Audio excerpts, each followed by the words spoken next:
In November 2016, Keith Papini got home from work and noted just how quiet it was in his house. He began looking around for his wife Sherri and his 2 young children. He was surprised to find that no one was home. It was extremely unusual. After trying to reach Sherri with no luck, he then looked at his phone and pulled up the Find My Phone app. He was able to locate Sherri's phone down the street. He went sprinting down the street just to see what was going on, but the only thing that he found was Sherri's phone laying in the middle of the road. He called the daycare and asked what time did Sherri pick up the children, but to his dismay, she never came and picked up the children. They were still there. Frantically, Keith called 911. 911, what is your emergency? CHP transfer. Keith is on the line. Hello, can I help you? Hello?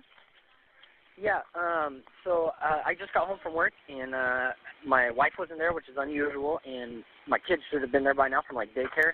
So I was like, oh, maybe she went on a walk. I couldn't find her, so I called the daycare to see what time she picked up the kids. The kids were never picked up, so I got freaked out, so I hit, the Find My iPhone app thing, and it said that it showed her phone, at our end of our driveway. We don't have really good service. Okay. Not the end of our driveway, but the end of our street. So I just drove down there, and I saw her phone with her headphones because she started running again. And I found her phone, and it's got, hair ripped out of it, in the headphones. So I'm, totally freaking out, thinking, somebody, grabbed her. Okay, what's your address? Reading. Okay, what's your last name? Yes. Papini, P-A-P-I-N-I. And your first name? Keith. K-E-I-T-H? Yes. Okay. Did you go pick up your children? No, I'm going to call my mom and have her do it. Okay. What's your wife's name? I'm going to, knock on every door. Sherri, S-H-E-R-R-I. And same last name? Yes. She white, female? Yes. What's her date of birth? It is June 11th, 1982. Is her vehicle there, or does she not have a vehicle?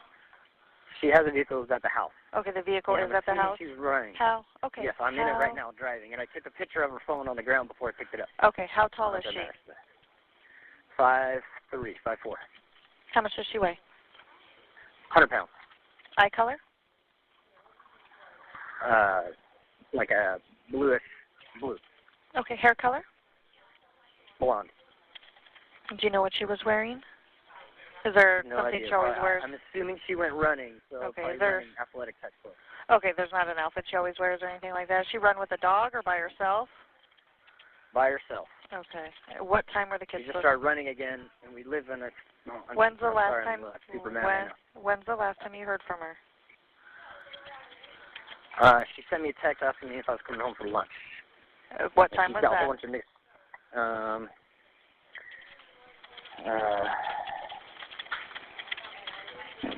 Well, give me 1 second. She sent me a text at 10:47 asking me if I was coming home from lunch from work. And I said, sorry, long day. And that was the last. Never spoke to her on the phone, never any other contact. Okay, and what time are the kids supposed to be picked up? Way before 5:30. She usually goes at 4:45. Okay. 4:30, 4:45. Okay, are you headed back to the house, or where are you at right now? I'm at the end of the driveway where I'm at the Old Oregon Trail and Sunrise where they meet, because that's right where I found her phone on the ground. Telling me that something happened to her is the way I'm looking at it. There's then there was hair in the headphones. It got ripped off or they grabbed. Yeah, no, I understand. Okay, I'm sorry. I know you're trying to keep me calm, but obviously. Yeah. What kind of vehicle are you in? I'm in a black Kia Optima. Oh my God. Okay. And we live down kind of a sketchy street, so I definitely, I don't know if I'm allowed to knock on everybody's door, but I will if I'm allowed to do that. Well, let's just have the officers contact you so they can start, processing everything, figure out what's going on, okay? Searches began to find Sherri and to see if anybody saw something that could be helpful. It wouldn't be until late November 2016 that she would reappear. A trucker saw Sherri by the side of the road and by all accounts was waving people down trying to get help. After pulling over, he could see that something bad was happening and he immediately called the police to get her help. Sherri would tell them that she was kidnapped by two females and was physically hurt, as well as branded by a rod. With all the notoriety this family received, the couple gave many interviews about Sherri and what she lived through, Keith even crying during most and saying how brave and strong his wife is. This would all come to a halt in 2022.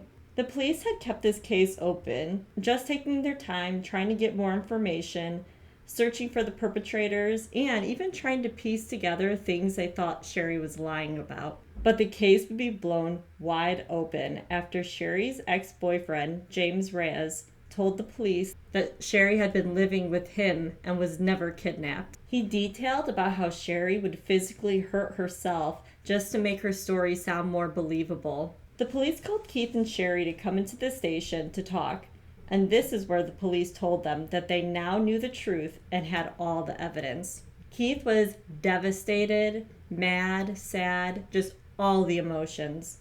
Sherri was arrested directly after that meeting, and Keith filed for divorce. In the same year, September 2022, Sherri had her sentencing hearing, where she took a deal and admitted the truth that she was never kidnapped. She apologized and said she accepts full responsibility. She was sentenced to 18 months in prison. She was sentenced to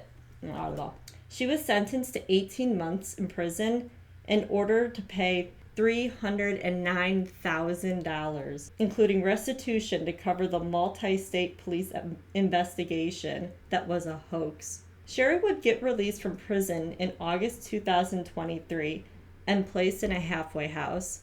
With all the news and chaos, Keith's sole priority was his children. But this year, 2025, Sherri dragged Keith back to court, trying to get custody and split their time evenly with the children. Keith testified to the court that his two children continued to grow and would tell them very strange and bad behaviors of things that their mom would do or make them do. This was beyond unnerving, and fear of their safety was very justified. Sherri did have one court win, if you want to call it that. She was granted 1 hour a month of supervised visits. Sherri is still planning on trying to fight and get more access to the children, and they are due back in court on May 20th, 2025.